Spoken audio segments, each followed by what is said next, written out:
불시 점검 들어가서 뚫리면 월급 삭감해라. 그러면은 철저하게 보안이 잘 될 듯. 근데 이게 조금 윤리적으로 문제가 있어요. 이게 불시로 점검을 딱 들어가가지고 야, 너 걸렸지, 너 월급 반이다 이러면은 이게 회사 입장에서는 진짜 이를 악물고 점검을 하겠죠. 왜냐면 한 명이라도 뚫리면 어떻게 보면 회사의 이득이잖아. 그러니까 이게 회사 입장에서는 의도적으로 막 그럴 가능성이 있어요. 이제 언제나 악용될 여지도 우리는 고려를 해봐야 되는 거니까. 그래서 이 오펜시브 시큐리티에도 이야기가 많거든요. 평시에 해커들을 투입시켜가지고 진짜 뚫리는지 안 뚫리는지 계속 실시간으로 모니터링하고 체크하면 보안의식이 좀 올라가지 않을까라는 생각. 이 시큐리티라는 영역은 크게 두 가지 영역으로 나눠지게 됩니다. 오펜시브 시큐리티와 디펜시브 시큐리티, 이렇게 두 가지 영역으로 나뉘게 돼요. 사실 초반에는 이 디펜시브 시큐리티가 대세였어요. 방어하는 관점에서의 보안입니다. 뭐냐면 해킹 공격이 들어와? 그러면 공격이 들어오는 거를 탐지하고 차단하고 추적하고 분석하고, 공격이 들어오면 나는 이 자리에 앉아서 들어오는 대로 공격이 있는지 확인하면서 체크하고 방어만 하는 거야. 방어 중심의 보안인 거죠. 대표적으로 보안 관제가 이 디펜시브 시큐리티 영역에 속합니다. 근데 이 방어 중심의 보안은 한계가 있어요. 항상 공격을 막기만 하고 있는 거예요. 최고의 방어는 무엇입니까? 공격입니다. 근데 이 보안에서의 공격은 해커를 해킹하라는 게 아니라 공격이 들어올 때까지 기다리지 말고 해커의 발 앞에 있어 보자.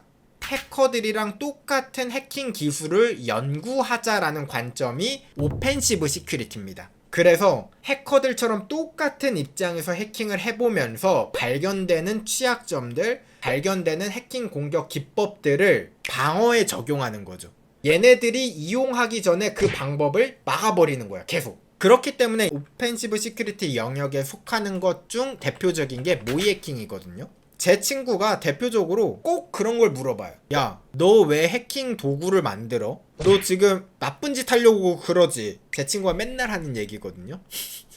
근데 일반인들 입장에서는 이해가 안 갈 수가 있어요. 왜 그렇게 해킹에 사용될 수 있는 프로그램을 왜 만드냐? 바로 이 디펜시브 시큐리티라는 철학이 있었기 때문에 이 안에서 일을 하는 겁니다. 근데 이게 사실 양날의 검이긴 해요. 이 오펜시브 시큐리티가 해커의 입장에서 똑같이 해킹을 해보고 취약점을 막을 때 쓸 거야 라고는 말을 하지만, 이게 자칫 마음만 바꾸면은 똑같은 해킹이거든요. 그러니까 취약점을 찾고 방어에 적용하는 게 아니라 내가 쓰면 해커가 돼요.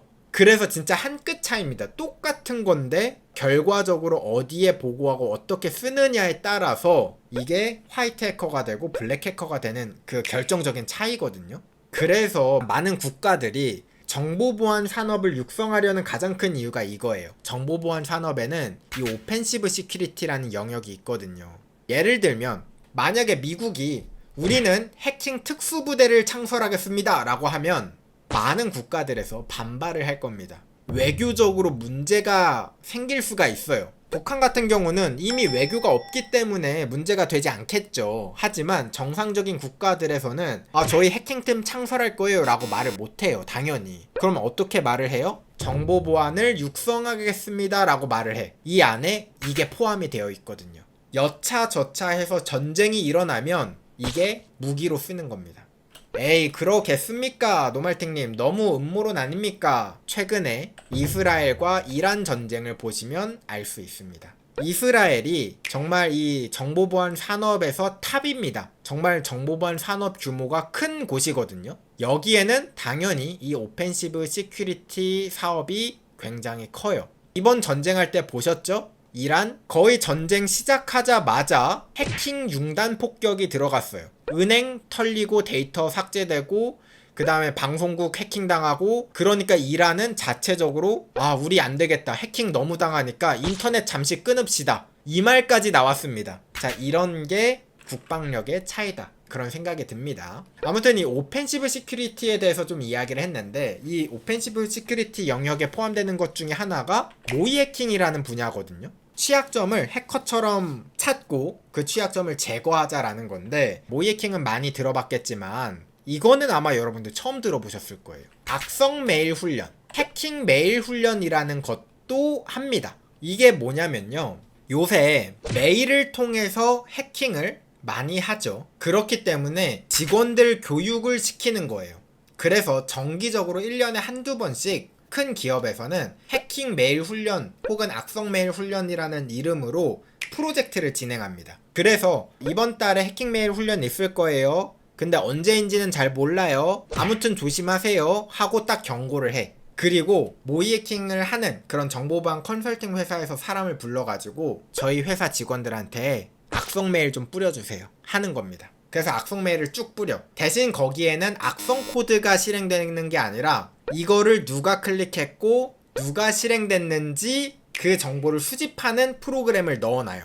그래서 그걸 쫙 뿌려, 직원들한테. 그래서 직원들이 일을 하다가 불시에 메일이 받아. 아주 혹하는 메일입니다. 이번 달 성과급 공지 막 이런 거 있잖아요. 이런 걸 뿌려. 그래서 직원들이 클릭을 해. 그러면 거기에 기록이 쭉 나와요. 어느 부서에 어느 직급에 누가 몇 월 몇 시에 몇 초에 이걸 클릭했다. 그렇게 직원들이 쭉 리스트가 나오면 어떻게 되겠어요? 직원들 집합. 지금 호명하는 사람들 앞으로 오세요.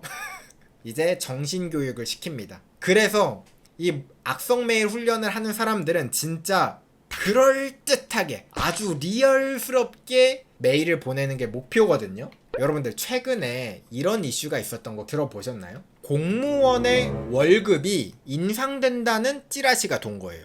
진짜 문서야. 인사혁신처에서 2026년도 내년도에 공무원의 기본급 인상. 그래서 사람들이 다 난리가 났어. 공무원들도 난리 나고 일반인들도 난리 났어. 야, 뭐야, 우리나라 돈 없다면서 공무원 월급까지 올려? 하면서 많은 공무원들도 그렇고 일반인들도 깜짝 놀랐어요. 근데 알고 보니까 이게 가짜 문서였습니다.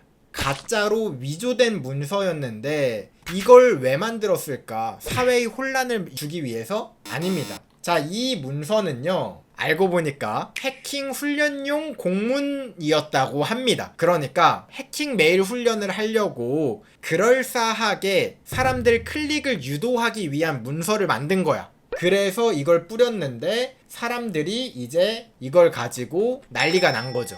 야, 근데 이거 아이디어 너무 좋은데? 이거는 100% 클릭했을 것 같아. 이거 클릭 안 한 사람이 있을까 싶을 정도로 여기 보면은 임금 인상률 안내문 보기가 있죠. 그거 딱 봐도 하이퍼링크인데 이거 클릭하는 순간 그 문서가 열릴 거고 그 문서 안에 분명 악성 코드가 있었을 것 같아요, 제 생각에는. 근데 문제는 다른 문제가 생겼죠. 어떻게 보면 잘 생각해 보세요. 이 문서는 뭐라고요? 센터가 훈련용으로 만든 가짜 공문서래요. 내부 직원들한테 뿌린 거야.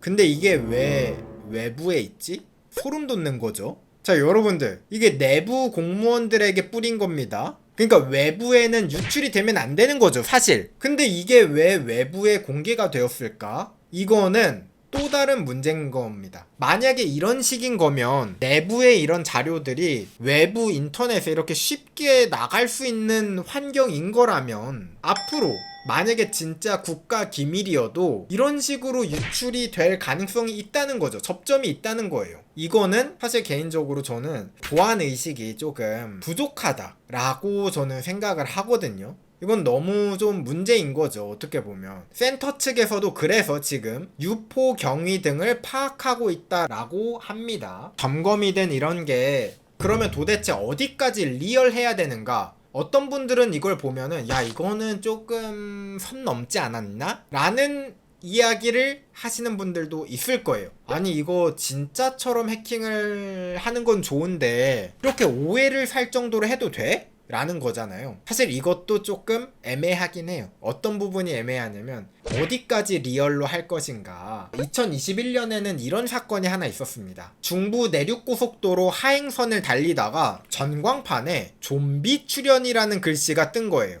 이게 뭐야? 알고 보니까 진짜로 좀비가 출현했던 건 아니고요, 해킹 상황을 가정을 한 훈련이었다라고 합니다. 장난으로 받아들여야 되는 건지 아니면 이거는 조금 선을 넘은 건지 이때도 이야기가 좀 있었어요. 근데 저는 개인적으로 이런 모의 해킹이든 이런 해킹 훈련 리얼하게 하는 것도 좋거든요. 하지만 매너, 상도덕이라는 게 있습니다. 제가 이거에 대해서 조금 이야기를 하자면 가끔 제가 모의 해킹을 하면서 매너가 없으신 분들을 가끔 봐요. 어떤 분들이 그러냐면 모의 해킹하는 웹사이트에 다른 고객들도 다 보는 사이트입니다. 다른 이용자들도 있을 거고 우리 같은 사람들이 쓰는 사이트예요. 웹사이트. 거기 게시판에다가 테스트 용도로 글을 올리는데 어떻게 올리냐면 여기 내가 해킹함 하면서 그냥 장난식으로 이제 테스트를 하고 모의 해킹을 하시는 분들도 계세요. 근데 이거는 저는 개인적으로 정보보안 전문가의 자격이 없다 라고 저는 개인적으로 생각을 하거든요. 그런 사례들도 있었습니다. 예전에 온라인 쇼핑몰 같은 사이트야. 근데 온라인 쇼핑몰에서 금액 조작이 되네? 결제 금액 있잖아요.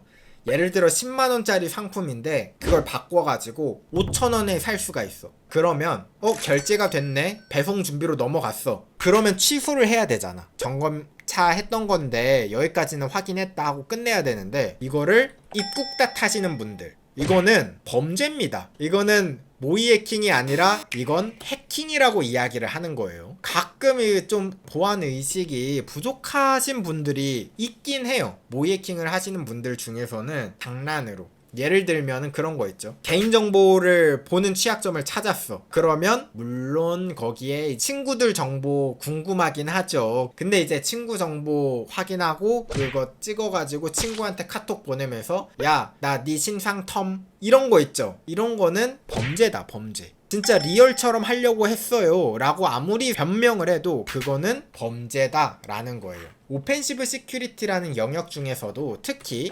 레드팀이라는 영역이 있어요. 이 레드팀 같은 경우는 우리나라에서는 흔하지 않거든요. 우리나라에서는 이 레드팀밍으로 모의 해킹을 진행하는 경우는 드물어요. 왜냐면 우리나라 정서랑은 좀 안 맞거든요. 이 레드팀이라는 건 뭐냐면 진짜 범죄자처럼 해킹을 하는 거예요. 무슨 말이냐면 정보 하나 없이 그냥 저희 아무렇게나 털어주세요 이겁니다. 사이트 주소, 방법 이런 거 정하지 않고. 그래서 뭐 실제로 외국에 있는 레드팀 같은 경우는 실제 물리 해킹도 들어갑니다. 예를 들어서 RFID 카드를 복사해서 회사 사옥에 몰래 침입을 하거나 이런 영역까지 포함이 되는 오펜시브 시큐리티도 있습니다. 그런 분야가. 물론 여기 선이 있어요. 당연히. 여러분들 기대하지 마세요. 야, 레드팀? 그거 다 해도 된다고 해커처럼? 직원 납치. 이거 절대 안 돼요, 여러분들. 그래서 명심해야 되는 건 레드팀이든 모의 해킹이든 피해는 주지 말아야 된다. 이 조건에서 진행을 하는 겁니다. 사실 다. 그래서 혹시나 여기에서 화이트 해커를 꿈꾸시는 분들도 계실 거고 모의 해킹에 관심이 있으신 분들도 계실 거고 그리고 나는 레드팀을 관심이 있어요 라는 분들이 있을까봐 미리 좀 이야기를 드리자면 레드팀도 사실 제가 진짜 리얼 해킹처럼 한다고 했잖아요. 나름의 가이드라인 같은 건 있긴 해요. 완전 없을 순 없어. 관리자한테는 대충 시나리오는 공유를 해야 됩니다. 이렇게 해도 될까요? 라고 허락을 받고 진행을 하는 거지. 여러분들이 판타지로 갖고 있는 그 일, 그거는 일이 아니다 라는 거